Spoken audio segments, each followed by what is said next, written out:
Decision making. Stop buying unnecessary insurance. Uncertainties are inherent A in our actions and B in our environment. Every decision we make is a response to such uncertainties. So the question is, how do we protect ourselves from the consequences of such uncertainties? One way we might mitigate the impact is by transferring the risk to others through insurance. Examples of the type of risk that we might transfer are actions of and by employees, building collapses, investment losses, equipment failure, and many more. Of course, the big question then is how much insurance is sufficient, because there is always a cost associated with the transfer of risk. Without a doubt, the starting point should be an insurance agency. Yes, they have the expertise, the historical data, and past experience to determine the coverage you might need.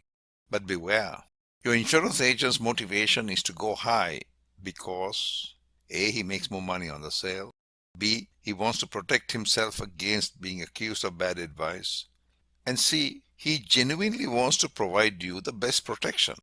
And since the client pays the bill, he has little incentive to lower the coverage. Asking an agent how much insurance you might need is like asking the barber if you need a haircut. I agree that insurance is absolutely necessary. However, years go by and you have nothing to show for the thousands of dollars you paid for protection. Is it money flushed down the toilet? CXOs face a serious dilemma. Which event or equipment to insure, how much coverage, and the deductible. Using common sense and judgment to make such decisions might seem safe and reasonable, but you're probably wasting a lot of money. Of course, to make matters worse, if the CXO suggests lowering coverage, the insurance agent will go on record to say that he thinks it's a bad idea, thus scaring the CXO to back down. Similarly, CXOs are reluctant to go against the advice of an insurance agent and trim coverage because if something goes wrong, his head would be on the chopping block. All these require us to make decisions. At this time, the CXO would pull a team together and seek a consensus. Now, don't get me wrong, I am not opposed to teams. In fact, I fervently believe that team input is vital in the search of creative solutions. Teams help view a problem from all angles and generate creative solutions while identifying blind spots. However, a team is not likely to produce the optimum decision. A team simply produces a consensus and ensures that everyone owns the decision. In some ways, a team distributes the blame for failure among many. When considering insurance, we need to pay close attention to two types of probabilities. Event probability, which is the likelihood of an event happening, and impact probability, which is the extent of the harm, loss, or damage. Here we need to enlist the services of data scientists to provide data and information that is necessary for decision making. This is indeed their area of expertise, and this information is invaluable.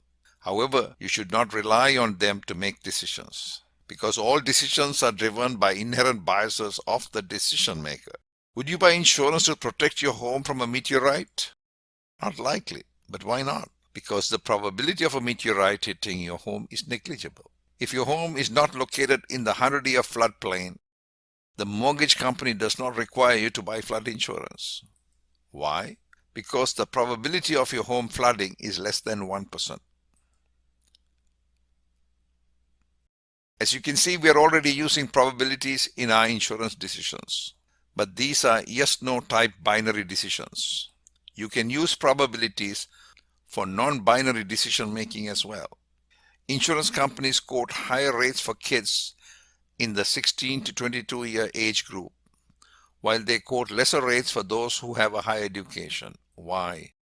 Because data shows that the first group is a higher risk, while the second poses a lower risk. If insurance companies are using probabilities to minimize their exposure and save money, why shouldn't you do the same? I'm not saying that you're making bad decisions, but I'm pretty certain that you're making suboptimal decisions and leaving money and opportunities on the table. It makes financial sense for you to rethink your insurance needs. There's much work to be done. Relying purely on common sense, gut feel, intuition, etc. can be catastrophic. Why not reinforce your decisions with analytical techniques such as decision validation, D-zone mapping, and cost-benefit analyses?